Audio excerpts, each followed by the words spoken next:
Stop right What do you think you're there. doing showing The up here words dressed cut like through the that? crisp California This is a morning like a school, whip. not a barn. Caleb had barely stepped onto the school sidewalk when Principal Howard Ellington's voice thundered across the parking lot. Students turned. Some slowed their steps. Others smirked, already sensing what was coming. Caleb froze, boots still caked with dry soil from the Johnson farm, his backpack slung low on one shoulder. His heart pounded. "Look at this," Howard said loudly, approaching with measured, theatrical steps. "Dust on your boots, sweat on your collar. And is that—" He leaned in slightly, wrinkling his nose, the unmistakable scent of livestock. A couple of students chuckled. One girl whispered something behind her hand to another. Caleb stood still, eyes wide, shoulders tense. "I overslept a little, sir," he said quietly. "I was helping my father with the morning shift. And I suppose that gives you a free pass to look like you just rolled out of a barn and onto my campus?" Howard cut him off, loud enough for the growing crowd to hear. A tall boy from the football team muttered, "Damn," under his breath. Caleb's face flushed. He glanced around, no one intervened. No teacher in sight. "You know, young man," Howard continued, now circling Caleb like a predator savoring his moment, "schools like Pine Ridge have reputations to uphold. We cannot afford farmhands wandering in, dragging dirt, and stinking up the halls. Students like you set the tone. And this." He gestured up and down Caleb's body. "This sets the tone for failure." The laughter was louder now. A group of juniors near the entrance held up their phones, pretending to film. "I'm sorry, I didn't mean," Caleb began, voice cracking. "You didn't mean to?" Howard snapped.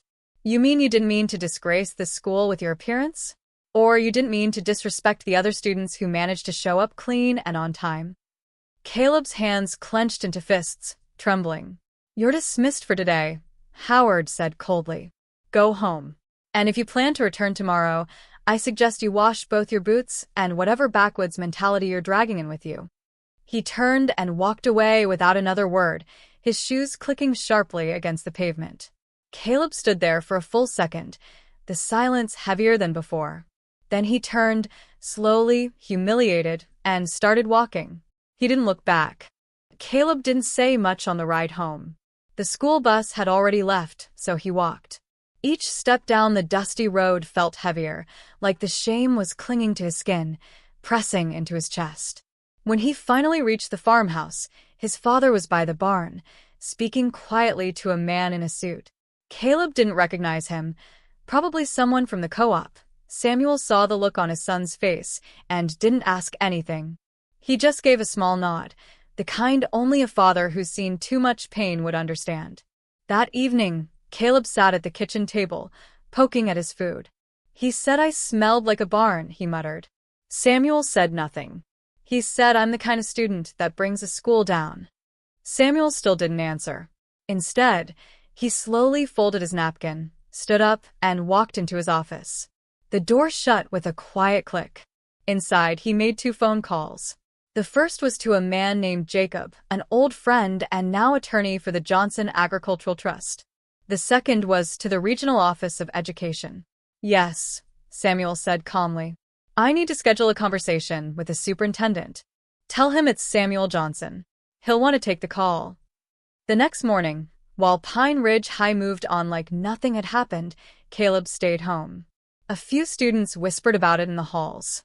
Some laughed, imitating Howard's tone. But one girl, a sophomore named Zoe Martinez, had filmed the entire thing from behind a pillar. She hadn't shown it to anyone yet. That same day, Samuel received a call back from the superintendent's office. The assistant on the line was polite but firm. "I'm sorry, Mr. Johnson. The superintendent's schedule is full for the next 2 weeks. Tell him it's about his cousin, Howard Ellington," Samuel replied, his voice quiet but razor-sharp. There was a pause. Then the assistant asked, suddenly less confident, "Can I place you on a brief hold?" Samuel leaned back in his chair, fingers tapping the polished oak of the desk. Outside, the sound of wind swept through the almond trees.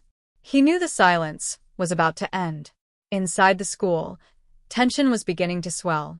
Teachers started whispering. A guidance counselor mentioned that Caleb hadn't been the first to be treated that way by Howard. Students, once quiet, started pulling out their phones. Rumors spread like wildfire. Something was happening, and Bakersfield could feel it. The morning the helicopter landed, no one at Pine Ridge High knew what was coming. At exactly 10:17 a.m., during second period, a deafening roar interrupted a math quiz in room 204. At first, students laughed. Some assumed it was a news crew or a fire drill gone wrong. But when the black and gold Bell 525 descended onto the football field, kicking up a storm of dust, papers flew off desks, alarms were triggered, and every hallway emptied toward the windows. Teachers stopped mid-sentence. Phones came out instantly. Caleb wasn't there to see it. He was sitting in the back seat of a black SUV parked just outside the school gates, watching everything unfold through tinted glass. His father sat in the front, dressed in a tailored navy suit, sunglasses hiding the weight in his eyes. As the chopper blade slowed and the chaos outside settled into stunned silence, Principal Howard Ellington burst through the main doors, walking quickly toward the field, fixing his tie. He expected a politician, maybe a celebrity donor. Instead, he saw Samuel Johnson step out calm, composed, flanked by 2 attorneys and a personal assistant.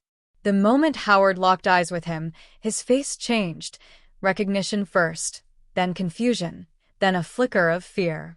"Mr. Ellington," one of the lawyers said firmly, "we're requesting an emergency meeting with the school board and district representatives. This concerns a serious allegation of misconduct involving your actions yesterday." "This is highly irregular," Howard began, trying to laugh it off. "You can't just show up like this and you'll want to speak carefully," Samuel interrupted, his voice deep and controlled. "Because everything from this moment on is being documented." Teachers gathered near the windows. Some stepped outside. A crowd was forming. "We don't have time for theatrics," Howard said, trying to keep control. "We can schedule something official through we tried that," one of the lawyers replied. "Your cousin refused the meeting. We're here now." Howard's eyes narrowed. "Excuse me?" "The superintendent," Samuel said. "Your cousin, Henry Ellington. He denied our meeting yesterday. So now we bring this into the open." At that moment, Zoe Martinez stepped forward from the crowd. She held her phone tightly. "I recorded everything," she said, her voice shaking. "When you yelled at Caleb, when you humiliated him, when you said, 'Students like you,'" another student added, "He's not the only one. You've said things to me, too." And to Jasmine. And Marcus. Names started surfacing. A teacher nodded quietly, then stepped closer. "I've reported incidents. They were ignored. Or buried." Howard looked around. The faces watching him were no longer afraid. The cameras were rolling. The school board representative finally arrived, flustered, clearly caught off guard. But the documents Samuel's legal team handed over were thorough. Statements. Video evidence. A pattern of discriminatory behavior going back years. And then, in a moment no one expected, Zoe stepped up again. "I also found this," she said, handing a printed email to the board rep. It was a message chain between the superintendent and Howard. Weeks ago. The content was short, but clear. Henry Ellington had received a complaint from a former student about racial mistreatment and dismissed it with a single line. "Handled. Don't worry. Family takes care of family." Gasps echoed. The board rep's hands trembled as he read it aloud. The scandal wasn't just about a principal abusing power. It now involved the highest educational authority in the region covering up systemic racism. By noon, both Howard and the superintendent were suspended pending investigation. News vans were parked outside. Reporters interviewed students. Community leaders began arriving. Caleb finally stepped out of the SUV, walking quietly alongside his father. Some students clapped. Others just watched. Howard, escorted out of the building under order, avoided his eyes. By the following week, Pine Ridge High didn't feel like the same school. The hallways were quieter, the teachers more alert, and the air heavier, not with fear, but with awareness. Students walked differently now, especially the Black and Latino kids. Heads a little higher, eyes a little sharper. Change was coming, and everyone could feel it, even if they didn't know what shape it would take. The district issued a public statement confirming the suspension of both Howard Ellington and Superintendent Henry Ellington pending formal investigation. But the damage was already done. Local news outlets ran the footage Zoe had leaked, not just of the incident at the gate, but the board meeting, the exposure of the cover-up, the helicopter. Samuel Johnson's name, once just tied to agriculture and land, became synonymous with quiet power used for justice. Still, not everyone supported him. Bakersfield's online forums lit up with mixed opinions. "He's just using his money to bully a school," someone wrote. "If he cared so much, where was he before?" Others fired back. "Maybe if schools didn't treat Black kids like dirt, fathers like him wouldn't need helicopters." Caleb stayed mostly silent through it all. He returned to school 2 days later, walked through the front gate with his head down, not wanting to cause more of a scene. But the silence that followed his steps was different now, not mocking, just unsure. A few students nodded to him. One teacher stopped him and apologized quietly. Another handed him a handwritten note. "You didn't deserve that. You matter here."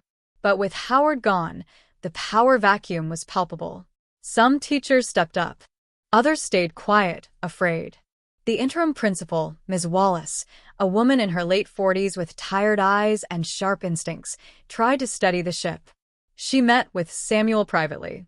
"You've shaken this place," she told him, "in the best way.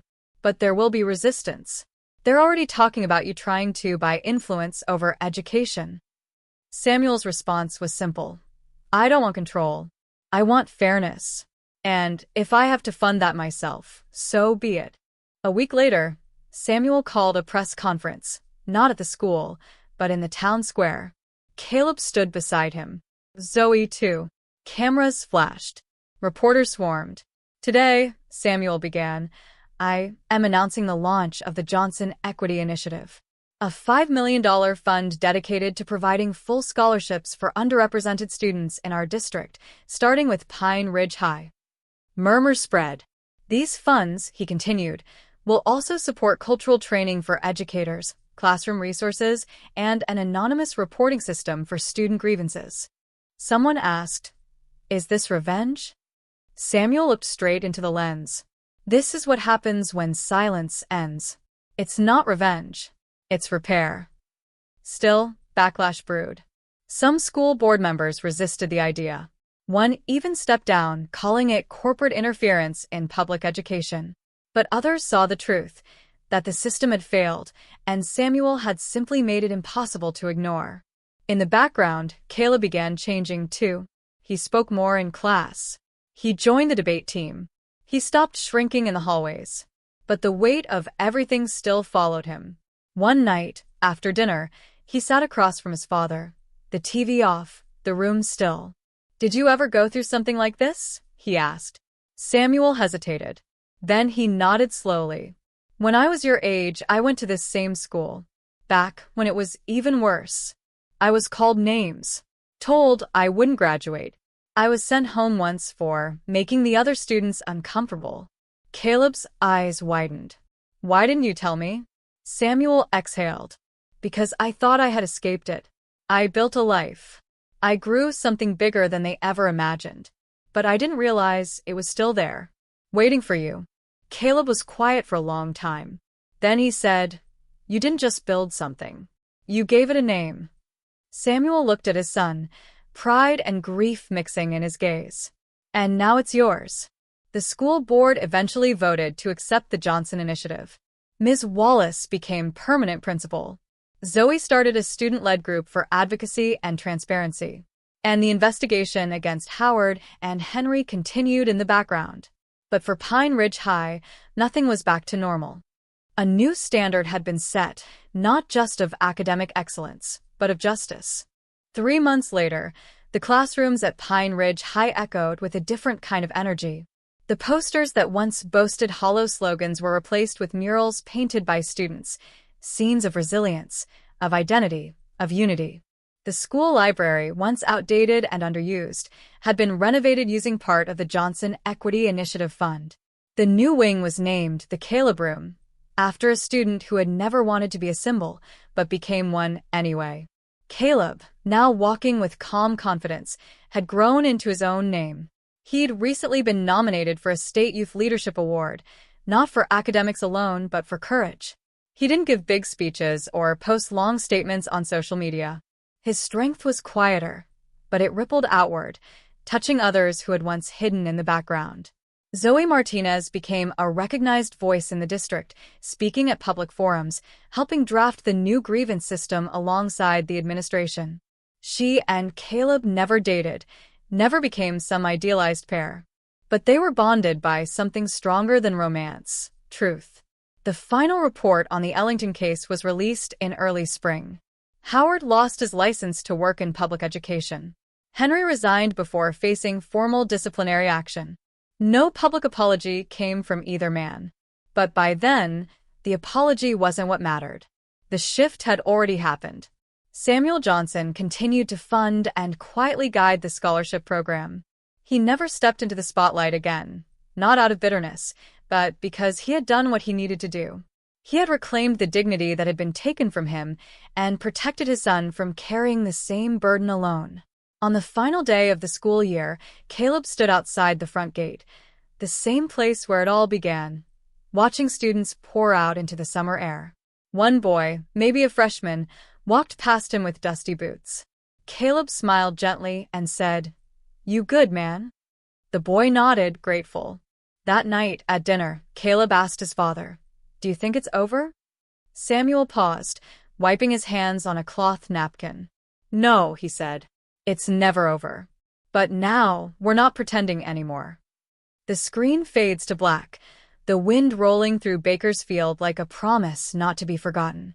Thank you for listening all the way to the end. It means more than you know.